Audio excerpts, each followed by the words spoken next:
नमस्कार दोस्तों, MS campus में आपका स्वागत है। आज की इस वीडियो में हम एक नया चैप्टर स्टार्ट करने जा रहे हैं और उस चैप्टर का नाम है अपशिष्ट एवं इसका प्रबंधन। ये आपकी जो बुक है उसमें 13वां जो चैप्टर है, चैप्टर नंबर 13, वो अपशिष्ट एवं इसका प्रबंधन नाम से है और हमारी पूरी कोशिश रहेगी कि इसे आज की इस वीडियो में ही पूरा कंप्लीट कर दिया जाए। अब आप समझ सकते हैं कि जब एक ही वीडियो में हम कंप्लीट करने की कोशिश करेंगे तो ऑब्वियस सी बात है कि वीडियो थोड़ा सा लंबा होगा, लेकिन आप वीडियो को जरूर से जरूर देखना। साथ ही साथ अगर ये वीडियो आपको अच्छी लगती है तो इसे लाइक भी कर दीजिएगा, साथ ही साथ चैनल को सब्सक्राइब जरूर से जरूर कर लीजिएगा। ठीक है, तो अब हम स्टार्ट करते हैं इस चैप्टर को जिसका नाम है अपशिष्ट एवं इसका प्रबंधन। देखिए, इसमें सबसे पहला जो टॉपिक आता है उसका नाम है अपशिष्ट। जैसा कि इसका चैप्टर का नाम है तो हम सबसे पहले इसी की परिभाषा को डिस्कस करेंगे कि अपशिष्ट एक्चुअल में कहा किसे जाता है, क्या होता है अपशिष्ट, किसे कहा जाता है अपशिष्ट, तो उसकी परिभाषा को हम डिस्कस करते हैं। देखिए, अपशिष्ट का मतलब होता है, मैं यहां पर डेफिनेशन लिख रहा हूं, आप भी नोटबुक लेकर बैठेंगे जिससे कि आप इसकी सभी जो आवश्यक बिंदु हैं या महत्वपूर्ण बिंदु हैं उन सभी को नोट कर सकें। तो देखिए, किसी प्रक्रिया के अंत में बचने वाला अनुपयोगी पदार्थ। अगर हम डेफिनेशन की बात करते हैं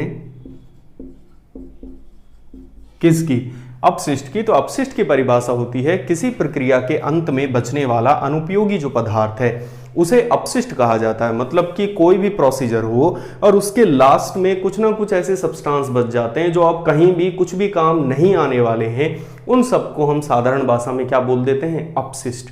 ठीक है, अब ये अपशिष्ट या कचरा या वेस्ट ये कोई काम नहीं आता, ये जो हमारी सोच है ये थोड़ी बहुत गलत भी है। क्यों? क्योंकि अपशिष्ट जो है इसीलिए इस चैप्टर के नाम के साथ जुड़ा हुआ है इसका प्रबंधन। मतलब कि अपशिष्ट में से कई सारी चीजें ऐसी होती हैं जिनका हम दोबारा से उपयोग कर सकते हैं, तो उन्हीं चीजों को बताने के लिए इस चैप्टर को आपके सिलेबस में ऐड किया गया है कि भाई इसके बारे में हम आसानी से समझ सकें। ठीक है, तो सबसे पहले डेफिनेशन अपशिष्ट की जो हमें क्लियर हो गई कि किसी प्रक्रिया के अंत में बनने वाला या बचने वाला अनुपयोगी पदार्थ अपशिष्ट कहलाता है।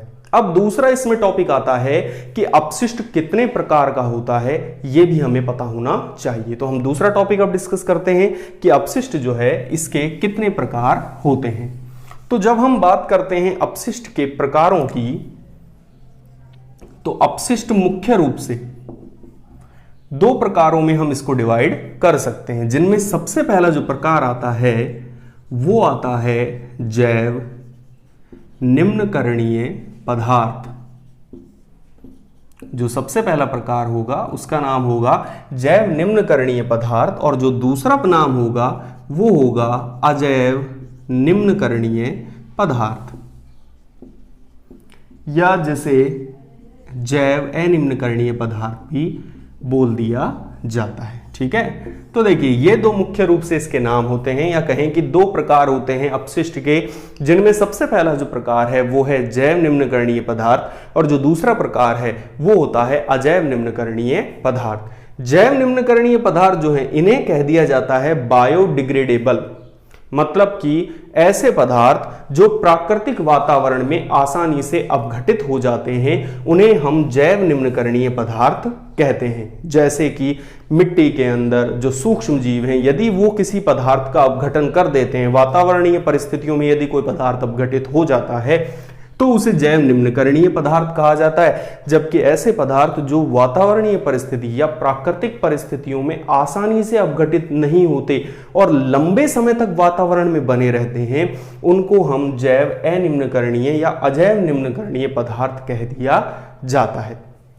जैसे मैं जैव निम्नकरणीय पदार्थ के अगर उदाहरण लूं तो फल, सब्जी के छिलके, ठीक है, इसके अलावा जीव जंतुओं के मृत अवशेष, ठीक है, पत्तियां, पेड़ पौधों की शाखाएं, वो सभी जो हैं वो वातावरणीय परिस्थितियों में कुछ समय पश्चात अपघटित हो जाती हैं, तो उन्हें हम जैव निम्नकरणीय पदार्थ कहते हैं। जबकि अजैव निम्नकरणीय पदार्थ जो अपघटित नहीं होते, जैसे कि हम बात करें तो धातु के टुकड़े, ठीक है, कांच, और सबसे बड़ा प्लास्टिक, ठीक है, तो ये सभी जो होते हैं ये आते हैं आपके किसके अंदर, अजैव निम्नकरणीय पदार्थों के अंदर, इनको हम शामिल कर लेते हैं। तो ये मुझे उम्मीद है ये समझ में आ गया होगा आपको टॉपिक कि भाई अजैव निम्नकरणीय और जैव निम्नकरणीय पदार्थ किसको कहा जाता है। तो जैव निम्नकरणीय, दोबारा से आप इसको नोट कर सकते हैं कि जैव निम्नकरणीय पदार्थ ऐसे पदार्थ जो प्राकृतिक वातावरण में आसानी से अपघटित हो जाते हैं उनको जैव निम्नकरणीय पदार्थ कहा जाता है। जबकि ऐसे पदार्थ जो प्राकृतिक वातावरण में आसानी से अपघटित नहीं होते उनको हम अजैव निम्नकरणीय पदार्थ कहते हैं।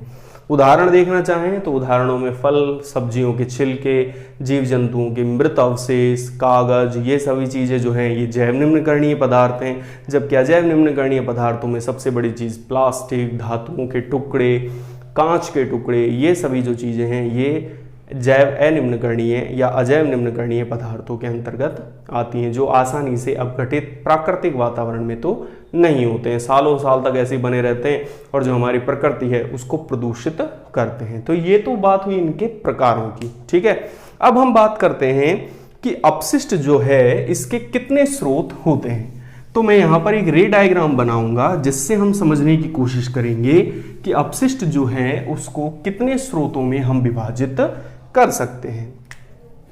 अपशिष्ट के स्रोत,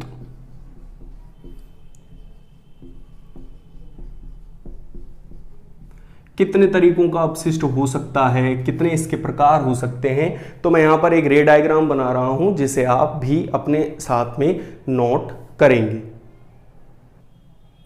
तो अब आप देखिए, आपको आपकी स्क्रीन पर एक पूरा के रे डायग्राम दिख रहा होगा जिसके अंदर हम आसानी से समझ सकते हैं कि अपशिष्ट जो है इसे मुख्य रूप से कितने भागों में विभाजित किया जाता है। अपशिष्ट के जो स्रोत हैं वो कितने तरीके के हो सकते हैं। यदि हम हमारे दैनिक जीवन में देखें तो अपशिष्ट जो है इसके मुख्य रूप से जितने भी तरीकों से कचरा फैल सकता है उनको हम 5 श्रेणियों में विभाजित कर सकते हैं, जिनमें सबसे पहली श्रेणी आती है घरेलू स्रोत, दूसरी श्रेणी आती है नगर पालिका स्रोत, तीसरी श्रेणी आती है उद्योग एवं खनन कार्य से, चौथी श्रेणी आती है कृषि स्रोत और 5वीं श्रेणी आती है चिकित्सकीय स्रोत। इन सबको हम डिस्कस करेंगे कि इनका एक्चुअल में जो है वो क्या इनकी विशेषताएं हैं या इनकी परिभाषाएं एक तरीके से क्या है।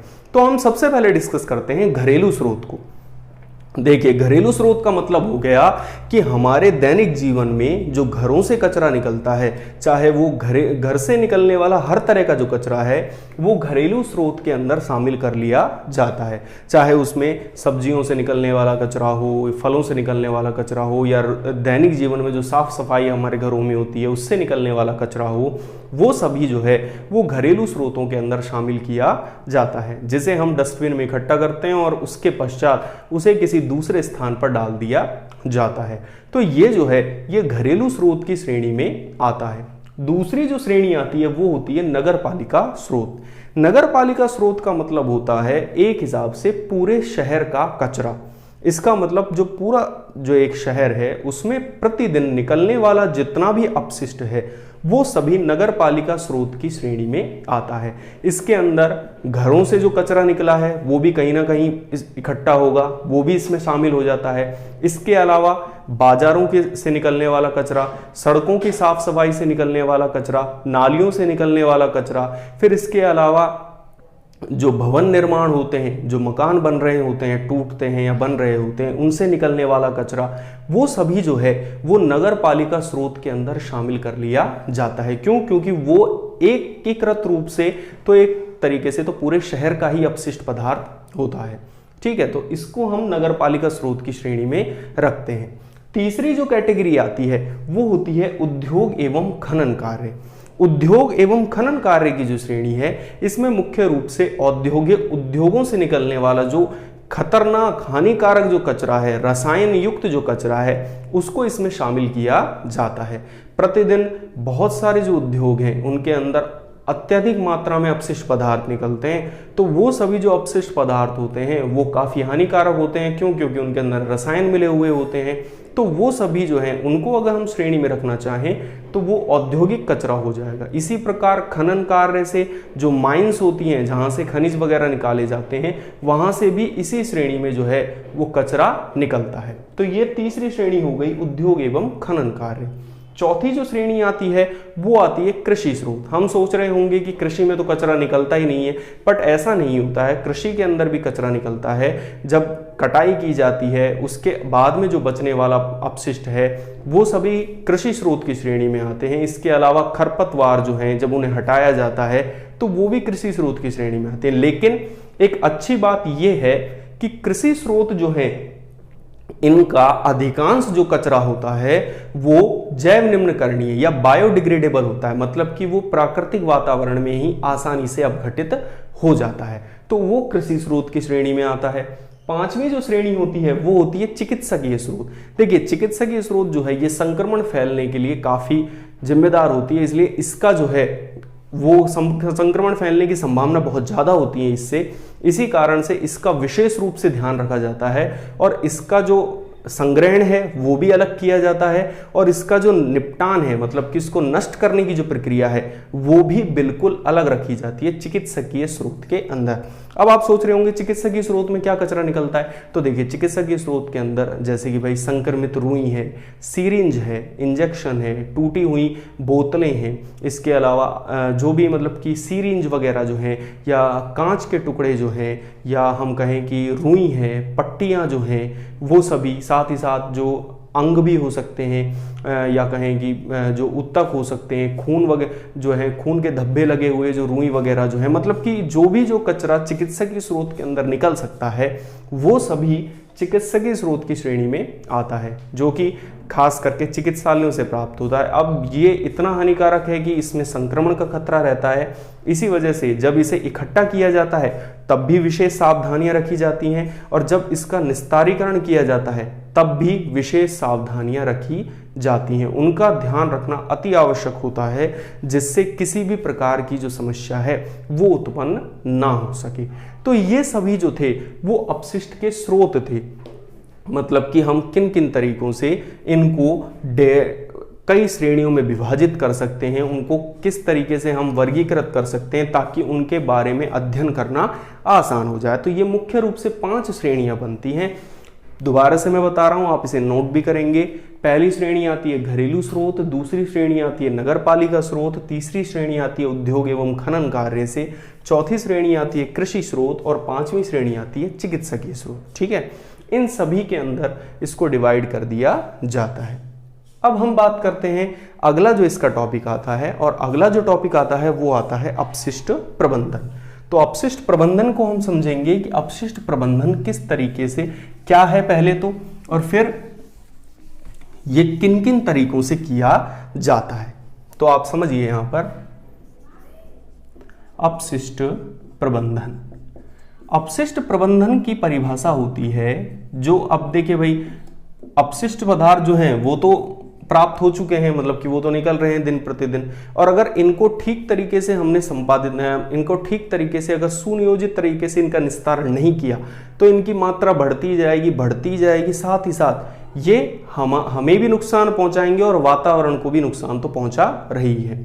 तो किया क्या जाता है कि इनके लिए एक ऐसी व्यवस्था बनाई गई है जिससे कि प्रतिदिन निकलने वाला जो कचरा है उसका निस्तारण सही तरीके से हो सके, इन तरीकों से हो सके कि वो मनुष्य को भी कम से कम नुकसान पहुंचाए और साथ ही साथ जो प्रकृति है उसे भी न्यूनतम नुकसान पहुंचाए।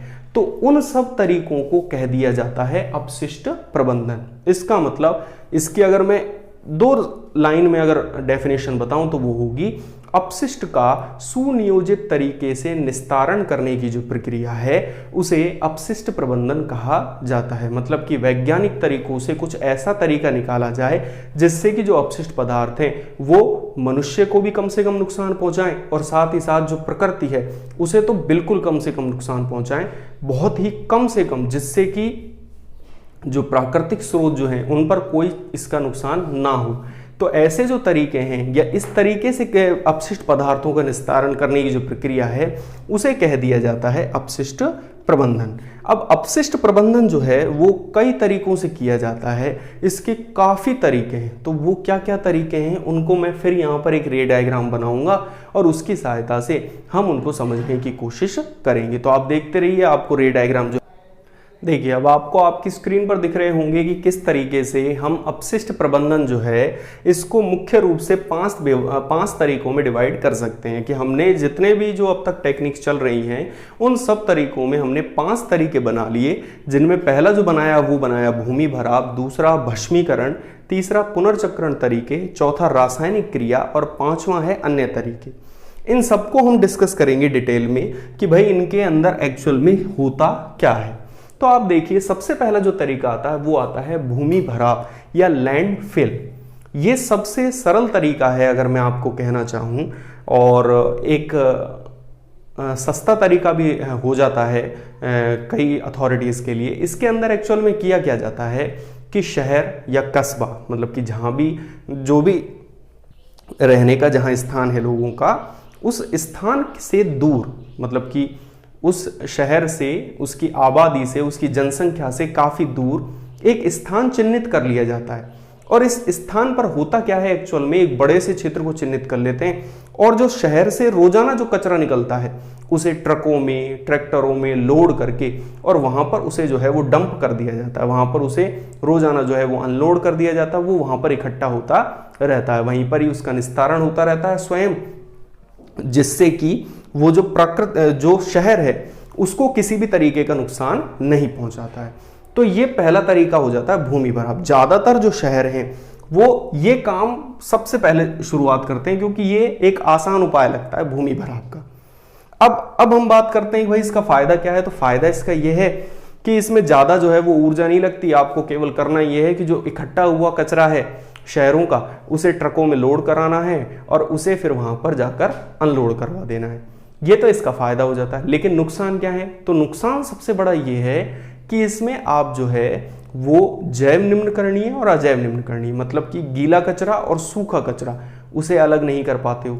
अलग नहीं कर पाओगे तो उनका जो निस्तारण है वो अच्छे तरीके से नहीं हो पाएगा। तो ये भी एक नुकसान है। लेकिन आजकल क्या किया जा रहा है, इसमें जो है वो धीरे धीरे इम्प्रोवाइजेशन हो रहा है। तो उसमें किया जा रहा है कि गीला कचरा और सूखा कचरा जो है उसे अलग करना शुरू कर दिया गया है। अलग करने से फायदा ये हो रहा है कि गीला जो कचरा होता है वो बायोडिग्रेडेबल होता है, जैव निम्नकरणीय होता है, तो वो स्वयं ही अपघटित हो जाता है और अपघटित होकर प्रकृति जो है उसे कम से कम नुकसान पहुंचाता है। जबकि जो सूखा कचरा होता है वो अलग हो जाता है, उसमें से फिर जो भी दोबारा से काम आने वाली चीजें होती हैं उनको निकाल लिया जाता है। दूसरा नुकसान क्या है भूमि भराव का? तो दूसरा नुकसान एक ये और है कि जो उसके आसपास जो रहने वाले लोग होंगे वो तीव्र दुर्गंध से परेशान हो जाएंगे। क्यों? क्योंकि जहां पर ये कचरा डाला जाएगा वहां पर दुर्गंध बहुत आएगी, बहुत ही तीव्र दुर्गंध होगी, जिस वजह से वहां रहने वाले जो लोग हैं वो आसानी से रह नहीं पाएंगे। लेकिन अब आप कहेंगे कि आप तो अभी कह रहे थे कि इसे आबादी से दूर बनाया जाता है, लेकिन आजकल समस्या क्या हो रही है कि जैसे जैसे जनसंख्या बढ़ रही है तो ऐसे खुले स्थान ढूंढना काफी मुश्किल हो गया है। तो होता क्या है कि जब ऐसा कोई स्थान ढूंढा जाता है तो वहां पर जो लोग हैं वो रहते भी हैं बहुत सारे। तो अब रहते हैं तो वहां पर क्या होगा कि वो दुर्गंध उसको परेशान करेगी। साथ ही साथ दूसरा क्या है कि इसके जो हानिकारक रसायन है वो जमीन के नीचे भी चले जाते हैं और जमीन के नीचे जाकर जो भूमिगत जल है उसको वो प्रदूषित कर देते हैं। तो उसमें वो रसायन घुल जाते हैं जिससे कि जो पीने योग्य जो जल है उसको भी वो एक तरीके से प्रदूषित करते हैं। तो ये जो है वो एक सरल तरीका भी है, लेकिन इतना ज्यादा जो है वो अच्छा ये तरीका नहीं है। दूसरा तरीका आता है भस्मीकरण। इस तरीके के अंदर क्या किया जाता है, भस्मीकरण के अंदर जो है ये इसका एक अपग्रेडेड वर्जन है। इसमें क्या करते हैं, शहरों से जो कचरा इकट्ठा होता है उस कचरे को ट्रकों में लोड किया जाता है और ट्रकों में लोड करके उसे जला दिया जाता है। मतलब कि जो है वो एक तरीके से उसको जलाने पर ज़्यादा ध्यान दिया जाता है, जला देते हैं उसको। और जलाने से होता क्या है कि वो कचरा जो है वो धुएं में रूपांतरित हो जाता है और जो है वो अच्छे से उसका निस्तारण हो जाता है। परंतु ये भी सीधी सी बात है कि एक अच्छी विधि बिल्कुल भी नहीं है। क्यों नहीं है अच्छी विधि? क्योंकि जब आप कचरे को जलाएंगे तो जलाने पर काला, गहरा काला धुआं उत्पन्न होगा, और वो जो गहरा काला धुआं होगा वो हानिकारक रसायनों से भरा हुआ होगा, और वो हानिकारक रसायन जो हैं वो वायुमंडल में मिलेंगे, और वायुमंडल में मिलके जो हमारे वायु प्रदूषण के द्वारा जो हमारे सांस लेने जो है उसमें समस्या उत्पन्न करेंगे, साथ ही साथ श्वसन संबंधी जो रोग हैं उनको वो बढ़ाएंगे। तो इसलिए ये भी एक अच्छा तरीका नहीं है। हालांकि इसका एक फायदा जरूर हो जाता है कि इससे कुछ शहरों में जो है वो विद्युत उत्पादन भी किया जाता है, मतलब बिजली भी बनाई जा रही है भस्मीकरण के द्वारा, लेकिन ये फिर भी एक अच्छा तरीका बिल्कुल भी नहीं है। अब आता है तीसरा तरीका जो है पुनर्चक्रण तरीके। ये काफी अच्छा तरीका है, लेकिन ये लोगों की जागरूकता पर निर्भर है कि अगर लोग जागरूक होंगे तब तो ये काम अच्छे से सफल हो सकता है, अदरवाइज ये सफल नहीं होगा। पुनर्चक्रण तरीके जो है इसमें मुख्य रूप से 3 चीजें की जाती हैं, जिनमें पहला होता है कम उपयोग, दूसरा होता है पुनः उपयोग, और तीसरा होता है पुनर्चक्रण। इसका तात्पर्य सीधा सा ये है कि भाई वस्तुओं का कम से कम उपयोग करो, बार बार उपयोग करो, खास करके प्लास्टिक की वस्तुओं का, जिससे एक तो प्लास्टिक की जो वस्तुएं हैं उनका कम से कम उपयोग, फिर दूसरी चीज ये कि अगर बिल्कुल ही नहीं पार पड़ रही है तो आप उनका उपयोग कर सकते हो। पुनर्चक्रण का मतलब है कि हमारे घरों में जो कचरा आता है उसमें से अधिकांश कचरा ऐसा होता है जिसे हम रिसाइकल होने के लिए भेज सकते हैं उद्योगों में। वो रिसाइकल होने जाएगा उद्योगों में और वहां से रिसाइकल होके वापस नई नई चीजों में बनकर आ सकता है, जैसे प्लास्टिक का सामान हुआ, अखबार हुआ, कागज के टुकड़े हुए, कांच की बोतलें हुई। तो ये सभी जो हैं ये उद्योगों में जाते हैं और वहां से जो है वो फिर नए पदार्थों में रूपांतरित होकर हमारे ही काम आ जाते हैं। तो ये 3 तरीके हैं, लेकिन ये तीनों ही तरीके लोगों की जागरूकता पर निर्भर है।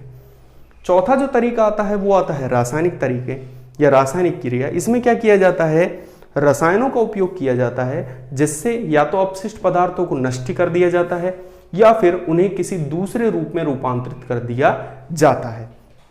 ये तरीके होते हैं रासायनिक क्रिया। अब हम बात करते हैं अन्य तरीकों की कि भाई अन्य तरीके क्या हैं, ऐसे कौन कौन से तरीके हैं जिनका भी हम उपयोग कर सकते हैं। तो अन्य तरीकों जो है इनमें क्या किया जा रहा है आजकल कि भाई जो कचरा है उसे महासागरों में डंप किया जा रहा है, मतलब कि जो हमारे समुद्र हैं उनमें उसको डाल दिया जा रहा है।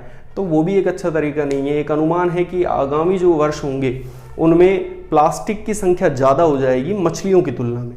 तो ये भी एक समस्या उत्पन्न हो सकती है और हो रही है, क्योंकि जो समुद्री जो वातावरण है वो काफ़ी ज़रूरी है हमारी पृथ्वी के लिए। एक तरीके से अगर हम कहें कि पृथ्वी को ठंडा रखने में समुद्रों का बहुत बड़ा योगदान है। जो अतिरिक्त गर्मी जो होती है पृथ्वी की उसको अवशोषित करने का काम समुद्र करते हैं, लेकिन अगर समुद्रों का जल ही प्रदूषित हो जाएगा या उनका जीवन या उनका पारिस्थितिकी तंत्र ही अगर प्रदूषित हो जाएगा तो फिर ठीक तरीके से कार्य नहीं हो पाएगा। तो ये काफ़ी समस्याएं जो हैं वो हमको इसमें उत्पन्न होती हैं। तो अब निदान क्या है इन सब चीज़ों का कि भाई तरीके तो हमने सभी आजमा लिए कि इनसे ये तरीके जो हैं कोई सा भी तरीका 100% जो है वो ठीक नहीं है, ये हम कह सकते हैं। तो सीधी सी बात ये है कि आप ज़्यादा से ज़्यादा प्राकृतिक चीज़ों का उपयोग करें। जो इसमें सबसे अच्छा तरीका बनता है वो यही बनता है कि प्राकृतिक चीज़ों का जितने से ज़्यादा उपयोग किया जाएगा उतना ही ज़्यादा अच्छा होगा हमारे लिए भी और हमारे वातावरण के लिए भी। क्यों? क्योंकि प्राकृतिक तरीके से बनाई गई चीज़ें जो होंगी वो आसानी से अपघटित हो जाएंगी, जिससे कचरा कम से कम होगा। साथ ही साथ प्लास्टिक जो है उसका बिल्कुल उपयोग रोका जाए। आप खुद रोकेंगे तभी रुकेगा, क्योंकि जब हम उपयोग ही नहीं करेंगे किसी चीज़ का तो सीधी सी बात है कि उसका उत्पादन भी नहीं होगा।